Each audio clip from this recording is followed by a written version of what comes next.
Assalamualaikum warahmatullahi wabarakatuh. Selamat pagi semuanya. Waalaikumsalam warahmatullahi wabarakatuh. Selamat pagi, Bu. Oke, selamat pagi.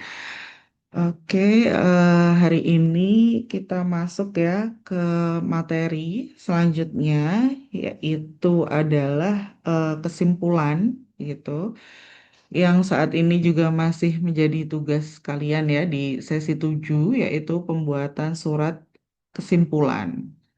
Jadi setelah proses kemarin gitu ya dari awal pendaftaran perkara gitu sampai akhir, ini kita sampai ke tahapan ketujuh yaitu membuat kesimpulan. Nah, kesimpulan itu apa? Jadi kesimpulan di sini artinya surat kesimpulan adalah pernyataan akhir secara tertulis dari masing-masing pihak yaitu penggugat dan tergugat dalam perkara perdata yang disampaikan setelah semua proses persidangan selesai, gitu. Khususnya adalah terkait satu, yaitu adanya sudah selesai proses jawab menjawab, gitu ya, dari mulai gugatan, jawaban, terus replik dan duplik, gitu.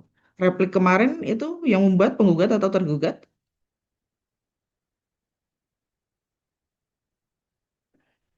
Masih ingat replik yang membuat penggugat atau tergugat?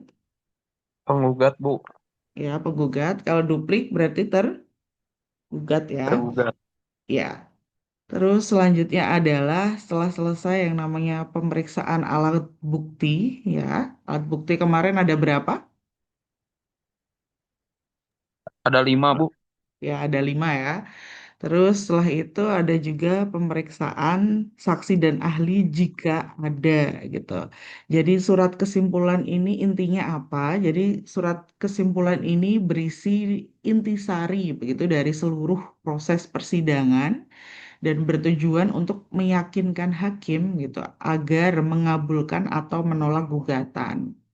Kalau dari sisi penggugat begitu, tentunya ketika membuat kesimpulan itu adalah berisi gitu ya untuk menegaskan dalil-dalil gitu yang sudah mereka ajukan gitu di dalam proses ya gitu dari gugatan sampai akhir gitu ketika membuat kesimpulan bagaimana ya menegaskan dalil-dalil tersebut dengan analisis yang baik begitu.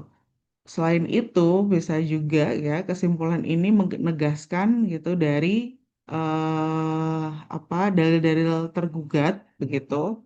Apakah dalil tergugat itu tidak disetujui oleh penggugat atau seperti apa?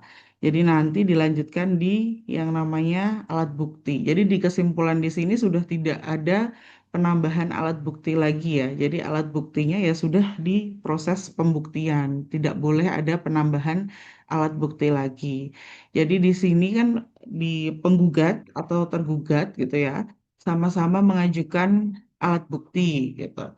Tetapi nanti di kesimpulan penggugat gitu bisa menjelaskan gitu kekuatan gitu ya alat buktinya dan bisa juga menyimpulkan terkait dengan pembuktian yang diajukan oleh tergugat itu posisinya seperti apa.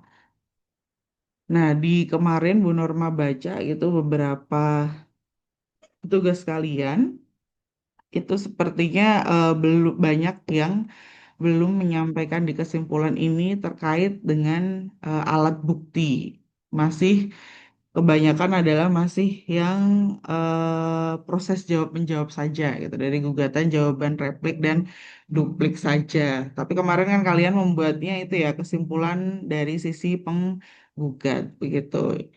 Jadi kalau kesimpulan tadi ya berarti harus lengkap begitu dari proses jawab jinawab dan alat bukti. Nah, kalau dari sisi penggugat harapannya apa ketika membuat kesimpulan?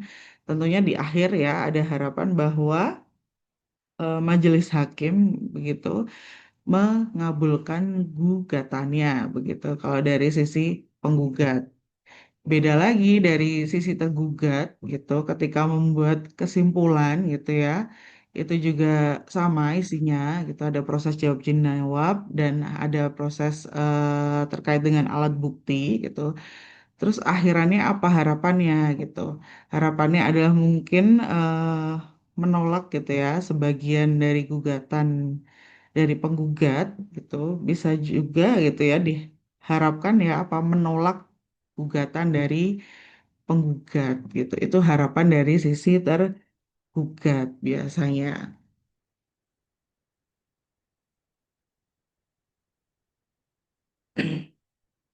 Nah, fungsi dan tujuan dari surat kesimpulan apa? Yaitu satu, menyampaikan ringkasan fakta dan argumen hukum masing-masing pihak. Dalam hal ini, gitu ya, argumennya adalah terkait tergugat melakukan prestasi. Oleh karena itu, gitu ya, di kesimpulan ya kita menyampaikan gitu fakta bahwa gitu ya, kalau prestasi kan berarti melanggar perjanjian gitu ya yang sudah dilaksanakan oleh para pihak. Berarti kita harus ditegaskan bahwa ya bahwa telah terjadi perjanjian antara para pihak gitu. Terus memang telah terjadi gitu ya cedera janji gitu oleh tergugat seperti itu.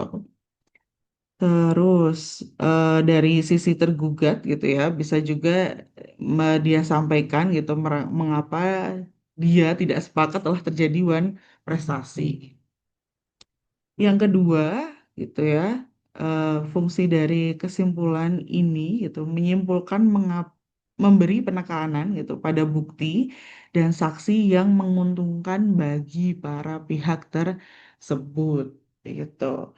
Jadi di sini ditekankan gitu ya, mungkin kedua belah pihak gitu sama-sama mengajukan bukti, tetapi ya namanya bukti itu eh, ditekankan membuktikan hal apa atau membuktikan peristiwa hukum apa gitu. Sama-sama mengajukan surat, bukti surat seumpama ya gitu. Tetapi kekuatan dari bukti surat ini gitu, baik yang mana gitu. Mungkin kalau akta otentik lebih kuat gitu, berarti lebih menguntungkan bagi para pihak gitu. Jadi di kesimpulan itu harus menekankan gitu alat bukti yang sudah diajukan para pihak.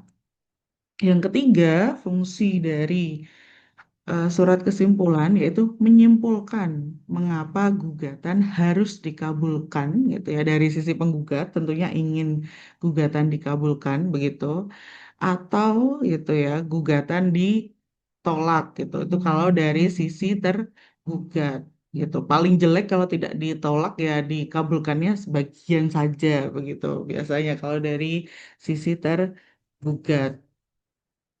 Yang terakhir gitu ya, membantu hakim dalam menyusun pertimbangan hukum dalam membuat putusan. Jadi bisa menjadi pertimbangan hakim gitu bahwa apakah ini tadi ya gugatan ini gitu harus dikabulkan seluruhnya gitu atau dikabulkan sebagian atau ditolak begitu. Nah, dasar hukum dari surat kesimpulan gitu ya sebenarnya tidak diatur secara eksplisit dalam HIR atau RBG, tetapi telah menjadi bagian dari praktik peradilan perdata yang berlaku secara jurisprudensial atau dan administratif. Di pasal 132 HIR atau pasal 158 RBG menyebutkan tentang pemeriksaan perkara sampai pembacaan putusan termasuk kesempatan menyampaikan kesimpulan. Jadi surat kesimpulan ini biasanya ya diminta hakim setelah pemeriksaan bukti selesai atau pembuktian sudah selesai. Nah, waktu penyampaiannya kapan? Waktu penyampaiannya itu disampaikan setelah sidang pembuktian gitu dan pemeriksaan saksi selesai. Jadi proses pembuktiannya sudah selesai. Yang kedua, pihak diberikan kesempatan yang sama oleh majelis hakim untuk menyampaikan kesimpulan tertulis gitu ya. Biasanya pada sidang berikutnya atau biasanya kalau di e-court itu eh, disampaikan melalui prosedur e-court. Selanjutnya adalah struktur dari surat kesimpulan. Struktur dari surat kesimpulan itu isinya apa saja gitu ya. Pada umumnya isinya ini ya. Satu adalah adanya kepala surat. Biasanya ya identitas perkara ya dijelaskan nomor berapa, nama pihaknya siapa, ditujukan kepada ketua atau majelis hakim mana, pengadilan negeri mana, itu harus jelas. Lalu dilanjutkan pendahuluan ya, menyatakan bahwa surat ini adalah kesimpulan atas proses perkara yang telah diperiksa. Proses perkara apa harus dijelaskan di pendahuluan ini. Terus yang ketiga adalah berisi uraian kesimpulan ya, berisi ringkasan fakta dari sudut pandang para pihak yang bersangkutan. Dalam hal ini dari sisi penggugat yang menegaskan gitu bahwa memang telah terjadi wan prestasi. Yang kedua, analisis hukum yang mendukung dalil gugatan atau bantahan. Jadi di sini jelaskan gitu ya kronologi analisis secara lengkap gitu mengapa itu hal yang dilakukan oleh tergugat itu bisa disebut cedera janji atau disebut dengan wan prestasi begitu. Terus yang ketiga, analisis alat bukti yang telah diajukan dan kaitannya dengan dalil hukum. Kemarin ketika membuat pembuktian pada mengajukan alat bukti apa? Masih ingat nggak? Ada yang masih ingat? Kemarin ketika membuat tugas pembuktian, mengajukan alat bukti apa?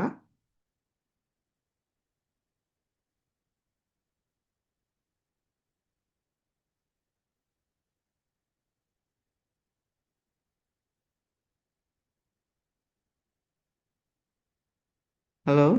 Ada yang ingat?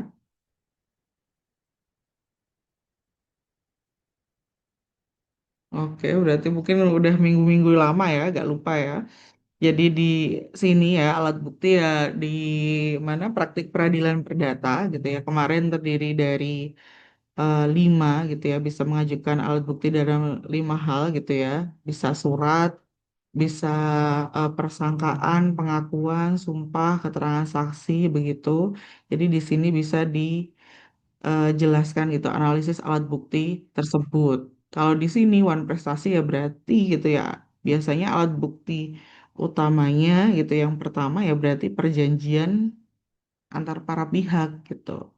Perjanjiannya ya apa bisa kalian buat di situ perjanjian tertulis para pihak gitu. Mengapa mengajukan alat bukti ini bisa membuktikan bahwa pihak tergugat wan prestasi begitu biasanya bisa ditulis gitu dalam pasal berapa di perjanjian antara para pihak tersebut gitu bahwa masa tenggangnya tanggal berapa dan lain sebagainya ternyata telah melanggar hal yang diperjanjikan tersebut, makanya bisa disebut wan prestasi begitu. Itu salah satu itu ya alat bukti gitu yang bisa diajukan dalam pembuatan ya pembuktian atau kesimpulan di sini itu di tugas kalian gitu karena kaitannya dengan wan prestasi. Berarti itu alat bukti yang salah satunya yang harus dilampirkan untuk menguatkan gitu dalil wan prestasi tersebut. Terus yang terakhir ya, uraian kesimpulan yaitu penilaian terhadap bukti dan saksi lawan jika perlu gitu. Dan pihak lawan atau pihak tergugat gitu tentunya gitu mengajukan bukti dan saksi juga begitu biasanya gitu. Di sini di kesimpulan sebagai pihak penggugat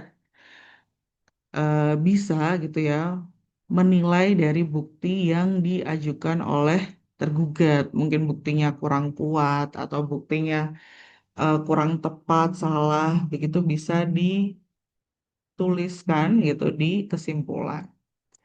Selanjutnya, poin keempat yaitu permohonan atau penutup.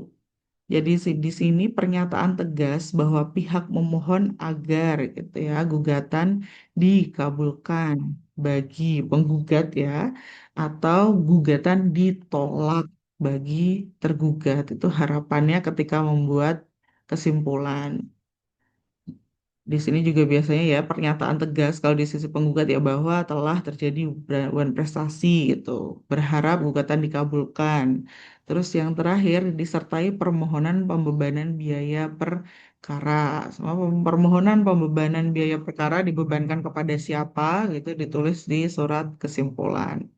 Yang terakhir, yang kelima adalah ditandatangani oleh pihak atau kuasa hukumnya.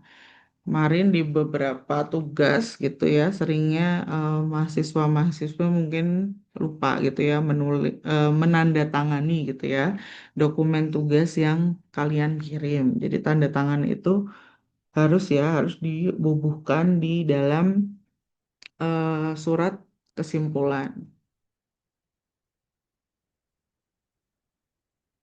Nah, tips menyusun gitu, surat kesimpulan gitu ya. Yang pertama susun secara ringkas, padat, dan sistematis. Jadi di sini kaitannya dengan fakta hukum gitu ya yang ada.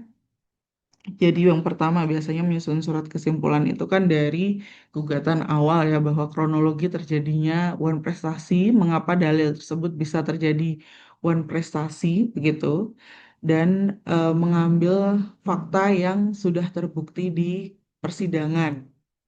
Bisa tadi diambil dari alat bukti ataupun saksi. Terus tegaskan bahwa kekuatan bukti sendiri itu kekuatan bukti yang sebagai penggugat gitu yang diajukan gitu kekuatan buktinya itu lebih kuat gitu daripada pihak lawan. Bisa juga gitu ya dilampirkan kelemahan gitu dari bukti lawan itu gitu tidak kuat atau lemah begitu dalam yang sudah diajukan.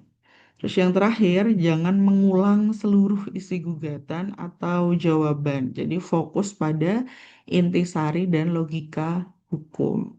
Jadi di sini bukan berarti kalau menulis surat kesimpulan ya sebagai penggugat semua isi dari gugatan, terus dari replik itu tiba-tiba ditulis semua di kesimpulan itu tidak.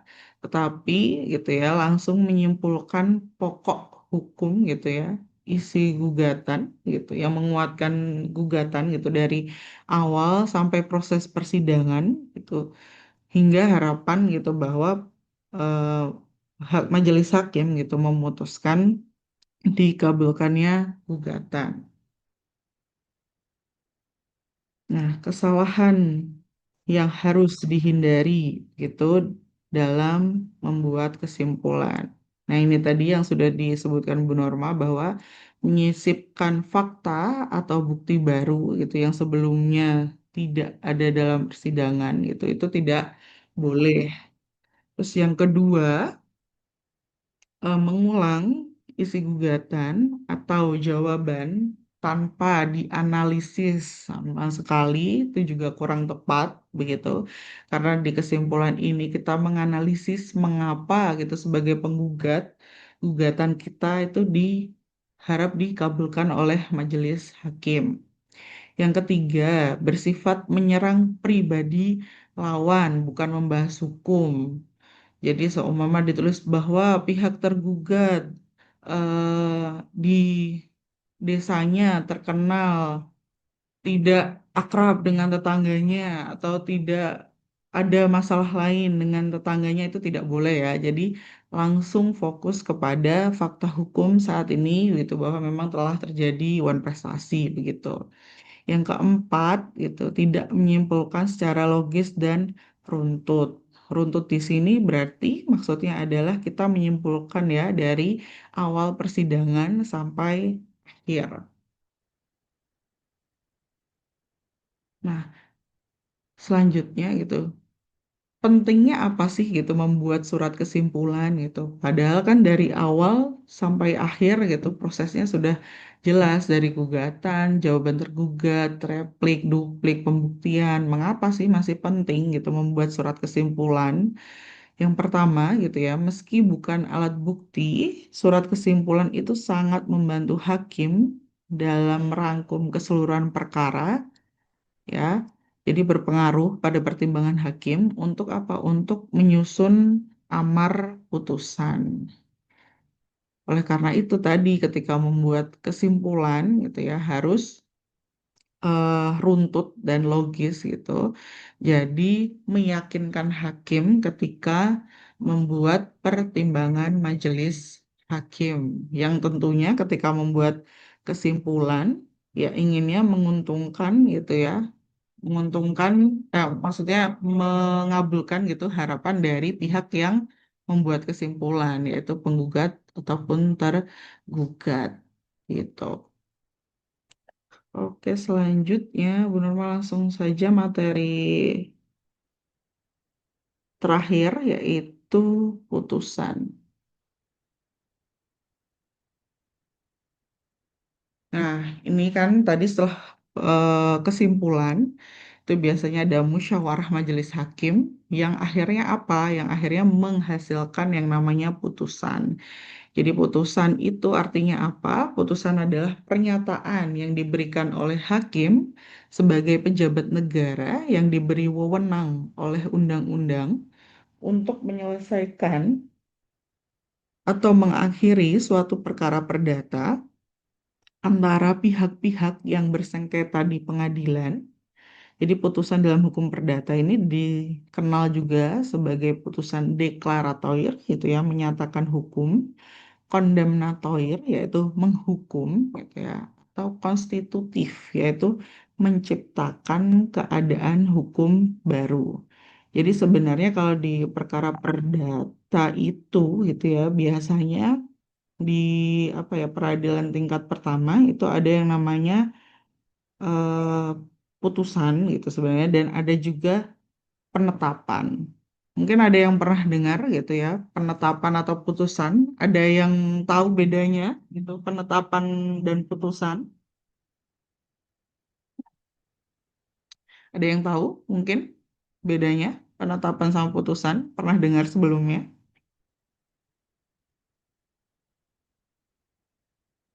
Oke, jadi penetapan ya atau putusan ini gitu ya biasanya ada di peradilan tingkat pertama. Samanya persamaannya itu ya produk peradilan tingkat pertama begitu. Terus perbedaannya itu ya kalau penetapan, kalau upaya hukum putusan itu banding, sedangkan upaya hukum penetapan itu langsung kasasi gitu biasanya. Jadi putusan tadi itu ya merupakan keputusan pengadilan gitu ya atas perkara kontensius. Jadi maksudnya itu adalah perkara yang terdiri dari pihak-pihak. Putusan di sini tadi di perdata ada penggugat dan tergugat begitu ya. Sedangkan kalau penetapan itu adalah keputusan gitu dari pengadilan atas perkara volunteer atau ex partes gitu. Jadi penetapan di sini keputusan pengadilan gitu atas perkara permohonan biasanya. Jadi beda antara putusan tadi ada para pihak ya, penggugat dan tergugat. Kalau penetapan ini biasanya hanya berupa permohonan begitu. Biasanya ya penetapan eh, mungkin perwalian, terus penetapan sidang isbat nikah, itu biasanya perkara-perkara perdata yang permohonan-permohonan dispensasi perkawinan, itu biasanya penetapan ya namanya. Kalau putusan tadi harus ada para pihak. Nah, fungsi putusan hakim itu apa? Fungsinya adalah menyelesaikan secara hukum suatu sengketa perdata, terus memberikan kepastian hukum bagi para pihak, terus menjadi dasar pelaksanaan eksekusi jika diperlukan. Tentunya jika putusan tersebut ya telah berkekuatan hukum tetap gitu. Nah, unsur dasar hukum putusan itu ada di pasal 178 HIR atau pasal 189 RBG gitu bahwa hakim wajib menyusun putusan yang memuat kepala, pertimbangan, dan amar putusan. Selanjutnya pasal 184 HIR atau pasal 195 RBG gitu, putusan dibacakan secara terbuka dan dapat dilaksanakan setelah berkekuatan hukum tetap gitu ya, kecuali bersifat serta-merta atau out for bar before heard. Nah, struktur dari surat putusan perdata itu biasanya ya jelas ya, surat putusan disusun secara tertulis, itu sistematis, formal, dengan struktur ya. Satu gitu, ada yang namanya kepala utusan. Anjir. Jadi di sini kepala putusan isinya harus ada. Terus selanjutnya, Anjir. kepala putusan ini ya biasanya terdiri dari apa saja? Terdiri dari satu, biasanya ya judul putusan. Terus ada dua, adanya nomor putusan. Yang ketiga, dasar ideologi putusan. Maksudnya dasar ideologis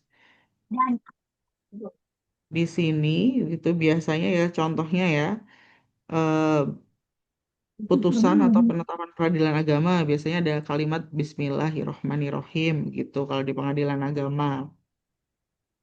Terus ada filosofi putusan. Filosofi putusan itu biasanya ini demi keadilan berdasarkan ketuhanan yang Maha Esa. Itu biasanya ya dicetak huruf kapital itu besar gitu di tengah begitu.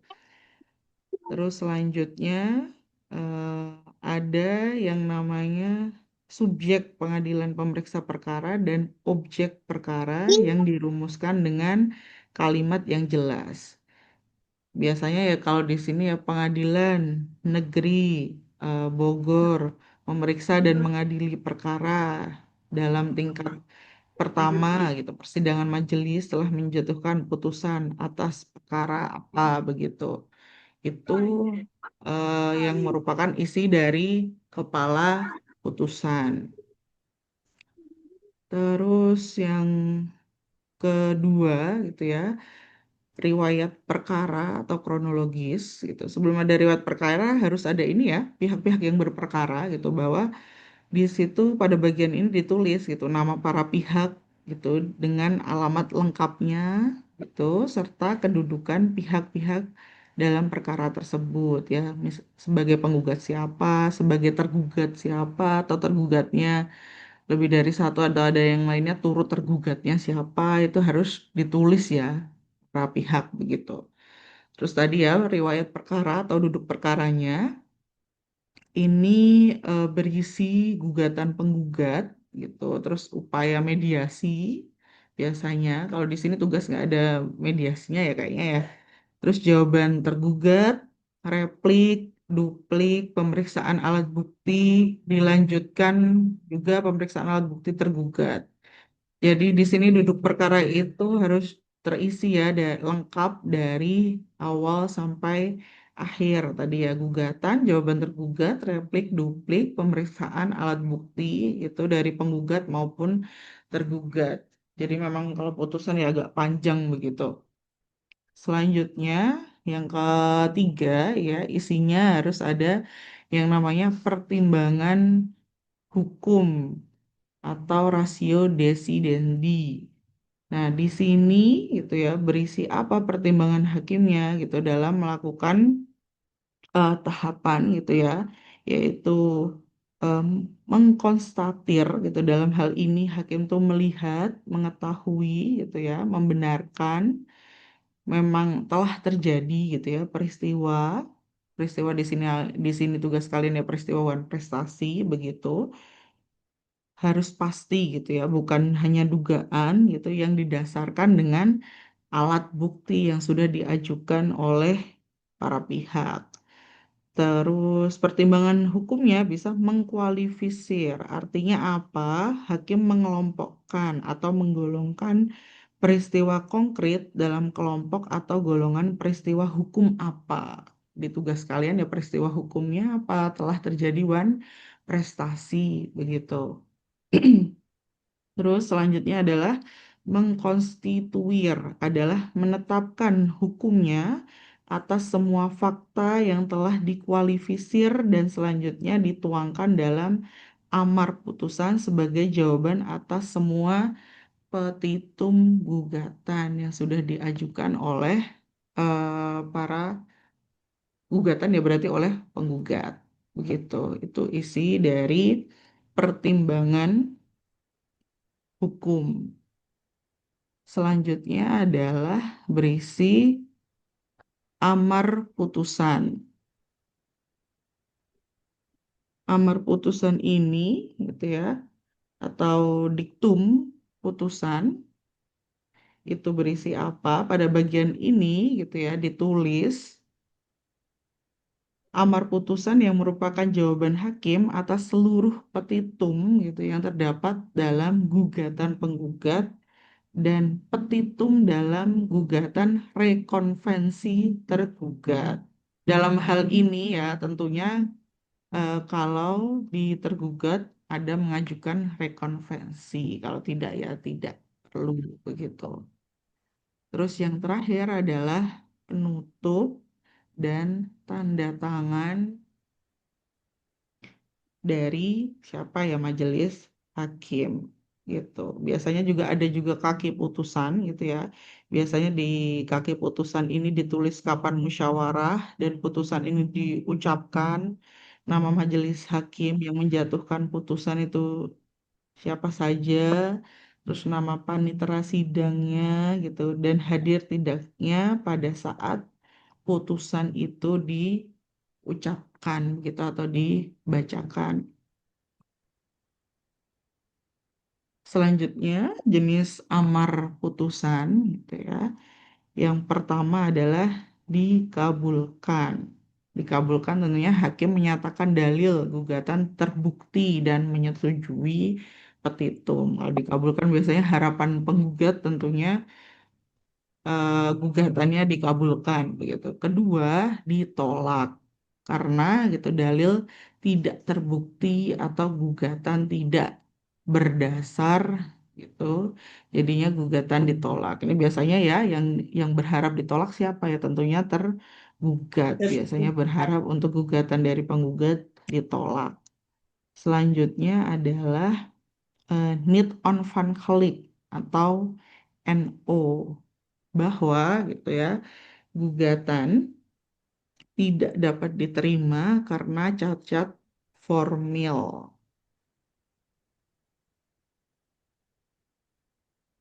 atau need on conflict gitu ya. Jadi putusan pengadilan tadi ya tidak dapat diterima gitu karena adanya cacat formil, bukan karena substansi pokok perkara eh, permasalahan gugatan gitu sehingga hakim tidak bisa gitu ya memeriksa pokok perkaranya sama sekali gitu. Jadi cacat formil berarti biasanya ini alasannya adalah kesalahan dalam penyusunan gugatan gitu. Misalnya pihaknya salah gitu. Jadi pihak tergugatnya salah seharusnya bukan itu, atau gugatan tidak jelas atau obskur libel atau tidak punya dasar hukum yang kuat atau pelanggaran yurisdiksi itu bisa need on conflict itu atau NO. Selanjutnya adalah first take, itu tergugat tidak hadir tanpa alasan sah maka diputus tanpa kehadirannya. Ini biasanya putusan cerai ini banyak nih putusan first take nih. Terus konvensi rekonvensi menyelesaikan gugatan dan gugatan balik sekaligus. Itu jenis-jenis amar putusan ya.